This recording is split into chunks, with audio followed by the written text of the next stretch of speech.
गिरगिट की तरह रंग बदलने वाला इंसान कभी भी वफादार नहीं हो सकता। यह बात हमेशा याद रखना। नमस्कार दोस्तों, मैं ज्योतिष आचार्य वासुदेव मिश्रा आपका अपने चैनल मिरेकल ऑफ एस्ट्रोलॉजी में हार्दिक स्वागत करता हूं। दोस्तों, आज का यह ज्योतिष का कार्यक्रम आप लोगों के लिए बेहद ही ज़्यादा खास और विशेष कार्यक्रम साबित होने वाला है। जी हाँ, आज हम बात करेंगे भूमिपुत्र मंगल और कर्म फलदाता शनिदेव के युति प्रभाव के बारे में, जो पूरे 30 साल के पश्चात कुंभ राशि में बना है। इसलिए आज का यह कार्यक्रम आपके लिए बेहद ही ज़्यादा खास साबित होगा। इसलिए आज के इस ज्योतिष के कार्यक्रम को बिना मिस किए अंत तक देखिए, ताकि इस युति का प्रभाव आपको हर तरह से समझ में आ जाए। और अगर आप अपनी जन्म कुंडली पर हमसे परामर्श लेना चाहते हैं, अपने जीवन की तमाम प्रकार की समस्याओं का समाधान जानना चाहते हैं, खराब ग्रह दशाओं का उपाय जानना चाहते हैं, तो आपको हमारा कॉन्टैक्ट नंबर वीडियो में और डिस्क्रिप्शन बॉक्स में मिल जाएगा, जहां से आप या तो व्हाट्सएप के माध्यम से या फिर डायरेक्ट फ़ोन कॉल के थ्रू कॉल करके अपनी जन्म कुंडली का विस्तार पूर्वक अध्ययन करवा सकते हैं और अपने तमाम प्रकार के प्रश्नों का उत्तर प्राप्त कर सकते हैं। जी हाँ, तो देखिए, शनि और मंगल ये दोनों ग्रह आपस में कट्टर शत्रु होते हैं, लेकिन मंगल शनि की ही राशियों में अपने आप को विशेष बलवान महसूस करते हैं। जी हाँ, पहले तो मकर राशि में उच्च के होते हैं और फिर कुंभ राशि, जो कर्म की मूल त्रिकोण राशि है, यहाँ पर भी अपना श्रेष्ठ परिणाम प्रदान करने के लिए बाध्य होते हैं। और 14 मार्च 2024 की दोपहर को भूमिपुत्र मंगल अपनी वर्तमान उच्च राशि मकर राशि को छोड़कर शनिदेव की इसी मूल त्रिकोण राशि कुंभ राशि में प्रवेश कर चुके हैं और आने वाले 23 अप्रैल 2024 की शाम तक इसी कुंभ राशि में शनि के साथ युति बना करके गोचर करेंगे। फिर उसके पश्चात 23 अप्रैल को राशि परिवर्तन करेंगे और देवगुरु बृहस्पति, जो इनके परम मित्र होते हैं, उनकी साधारण जलीय राशि मीन राशि में गोचर कर जाएंगे। तो ऐसे में सेनापति मंगल अपने कट्टर शत्रु शनिदेव के साथ युति बना करके उनके ही मूल त्रिकोण राशि कुंभ राशि में गोचर करते हुए किस प्रकार से आपको परिणाम प्रदान करेंगे।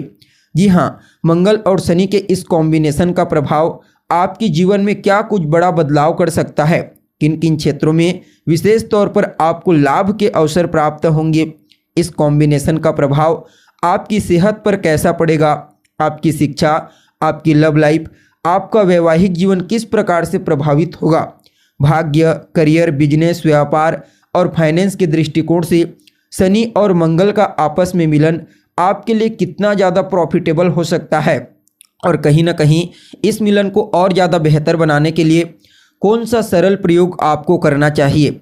इन तमाम प्रकार के प्रश्नों के उत्तर आपको आज के इस कार्यक्रम में बताने वाले हैं। कुंभ राशि में शनि और मंगल का एक साथ होना, आपस में युति बनाना, यह एक नहीं दो नहीं बल्कि पूरे 30 साल के पश्चात होता है। जी हाँ, 30 साल में एक या दो बार ही ऐसा संयोग होता है जब कुंभ राशि में मंगल और शनि का आपस में मिलन होता है। और आपको पहले भी बताया जा चुका है कि मंगल शनि के घर में ही अपने आप को विशेष रूप से बलवान मानते हैं। इसलिए यहाँ पर कुछ मामलों में अद्भुत और श्रेष्ठ परिणाम प्रदान करने के लिए बाध्य होंगे। क्योंकि शनिदेव पहले से ही कुंभ राशि में बलवान अवस्था में गोचर कर रहे हैं। हालांकि अभी अस्त चल रहे हैं, लेकिन 25 तारीख के पश्चात उदय हो जाएंगे। तो यहाँ पर मंगल को विशेष रूप से बल की प्राप्ति होगी, जिसके चलते यहाँ पर भूमिपुत्र मंगल अपना श्रेष्ठ परिणाम प्रदान करने के लिए बाध्य हो जाएंगे। अब देखा जाए तो आप लोगों के लिए, यानी कि मकर राशि वालों के लिए, भूमिपुत्र मंगल और कर्म फलदाता शनिदेव का यह कॉम्बिनेशन आपकी राशि से दूसरे भाव में बना है।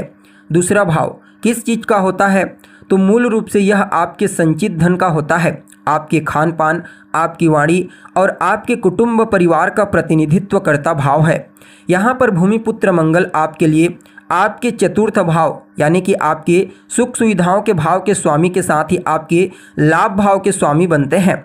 और देखा जाए तो यहाँ पर धन भाव में धन भाव के स्वामी शनिदेव के साथ लाभ भाव के स्वामी बन करके गोचर करेंगे, कॉम्बिनेशन बना करके। तो इसे ज्योतिष शास्त्र में महाधनी योग कहा जाता है। जी हाँ, सिर्फ आपके लिए ही, यानी कि मकर राशि वालों के लिए यह महाधनी योग बना है, जो पूरे 30 साल के पश्चात बना है। और यहाँ पर मज़े की बात तो यह है कि 31 मार्च तक आपके कर्म भाव के स्वामी और आपके पंचम भाव के स्वामी शुक्रदेव भी इन्हीं के साथ गोचर करेंगे। तो कहना ही नहीं, यह 30 साल बाद बना अद्भुत संयोग आपके जीवन को पूरी तरह से बदल करके रख देगा। जी हाँ, सबसे पहले तो यहाँ पर धन, जी हाँ, धन को लेकर के अगर किसी भी प्रकार से आपके मन में कहीं कोई चिंता थी तो समझ लीजिए वह चिंता इस कॉम्बिनेशन के प्रभाव से दूर होगी। चाहे धन आगमन को लेकर के हो या फिर धन संचयन को लेकर के, यह कॉम्बिनेशन आपको अवश्य ही धन की चिंता से मुक्ति प्रदायक साबित होगा।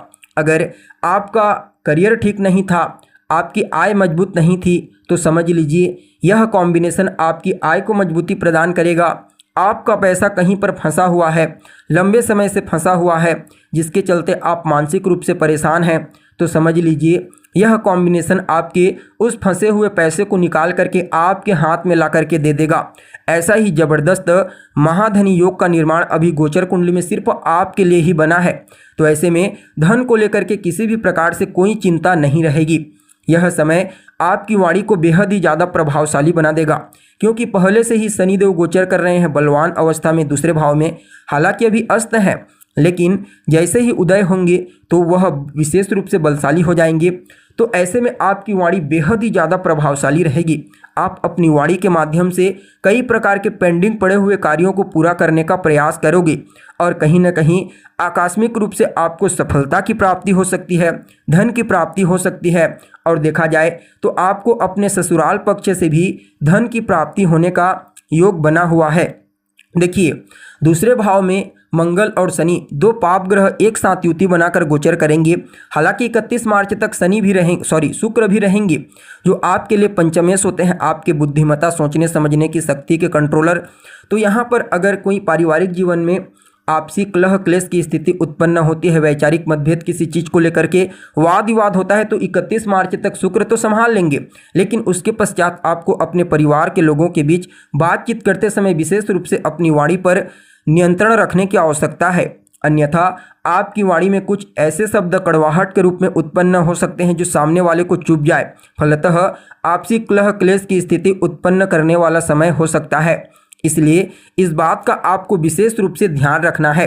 हालांकि यहाँ पर भाग्य का साथ आपको देखने को मिलेगा, आपको कर्म क्षेत्र में भाग्य का साथ मिलेगा, फलतः कार्य क्षेत्र में विशेष सफलता की प्राप्ति होगी। आपके संतान के करियर को लेकर के भी अगर कहीं कोई चिंता आपके मन में थी तो समझ लीजिए वह चिंता दूर हो जाएगी। और कहीं ना कहीं कर्म भाव के स्वामी बन करके शुक्र गोचर करेंगे इनके साथ, तो यह समय व्यापारियों के लिए अत्यंत ही श्रेष्ठ और अद्भुत परिणाम प्रदायक कहा जा सकता है।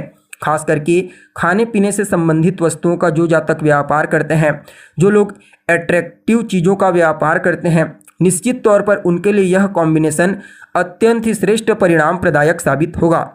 और देखा जाए तो कहीं ना कहीं यह समय अवश्य ही आपके सुख सुविधाओं में विशेष रूप से वृद्धि प्रदायक साबित होगा। और यहाँ पर कहीं ना कहीं अगर आपकी संतान की सेहत में कोई समस्या थी तो वह समस्या दूर हो जाएगी।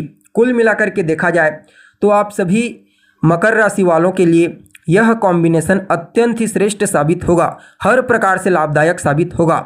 जी हाँ, फिर भी इस समय को और बेहतर बनाने के लिए हनुमान जी की शरण में चले जाइए। जी हाँ, विशेष रूप से मंगलवार के दिन आप हनुमान जी के मंदिर में जाइए, उनका दर्शन कीजिए, उन्हें बूंदी का लड्डू भोग लगाइए और वहीं पर बैठ करके या तो हनुमान चालीसा का पाठ करें या फिर आप हनुमान जी के बीज मंत्र का 3 माला या फिर 5 माला जाप कीजिए। आपके लिए यह कॉम्बिनेशन अत्यंत ही श्रेष्ठ साबित होगा। तो दोस्तों, कैसी लगी आपको जानकारी? उम्मीद करते हैं जानकारी आपको पसंद आई होगी। अगर जानकारी अच्छी लगे तो लाइक करें, शेयर करें और हमारे चैनल को सब्सक्राइब करें। आज के लिए बस इतना ही, फिर मुलाकात होगी एक नए और ताज़ा एपिसोड में। तब तक के लिए आप हमें इजाज़त दीजिए। नमस्कार।